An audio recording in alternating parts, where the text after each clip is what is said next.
तो मैं संजय अग्रवाल आप सभी का हमारे YouTube channel PCM coaching world में स्वागत करता हूं।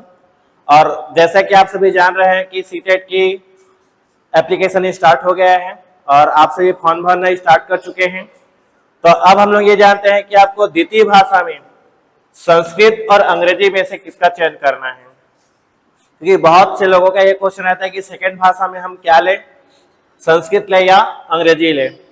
यदि आपका अंग्रेजी में थोड़ा बहुत पकड़ है,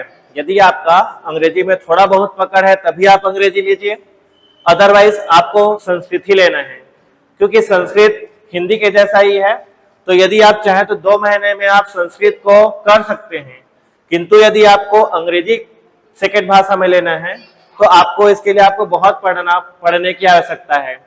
साथ ही आप सभी को यह भी नहीं पता है कि जो इनका जो पेडागॉजी रहता है, किनका पेडागॉजी रहता है, हिंदी का पेडागॉजी और संस्कृत का जो पेडागॉजी रहता है वो डिट्टो सेम रहता है, मतलब वो सेम आता है। आप यदि क्वेश्चन नंबर देखेंगे पेडागॉजी का, हिंदी का पेडागॉजी देखेंगे और आप संस्कृत का पेडागॉजी देखेंगे तो देखेंगे कि दोनों का दोनों सेम रहता है। बस जो चीज हिंदी में लिखा रहता है वही आपका संस्कृत में लिखा रहता है। तो ये आपके लिए बहुत महत्वपूर्ण होगा।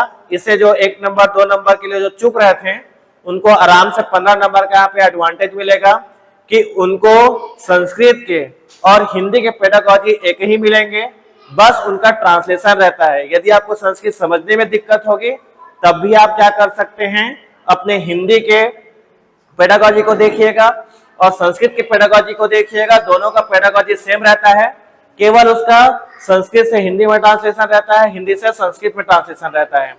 तो आपको एक चीज विशेष ध्यान रखना है कि यदि आपको संस्कृत और अंग्रेजी में से द्वितीय भाषा का चयन करना रहे तो आप संस्कृत का ही चयन कीजिएगा। साथ ही यदि आपको संस्कृत कहाँ से पढ़ना है, कैसे पढ़ना है, तो इन सभी चीजों के लिए और सीटेट संबंधी और किसी जानकारी के लिए आप हमारे इंस्टा आईडी पर हमको मैसेज कर सकते हैं, जो कि आपको इस वीडियो के अंत में मिल जाएगी। Thank you.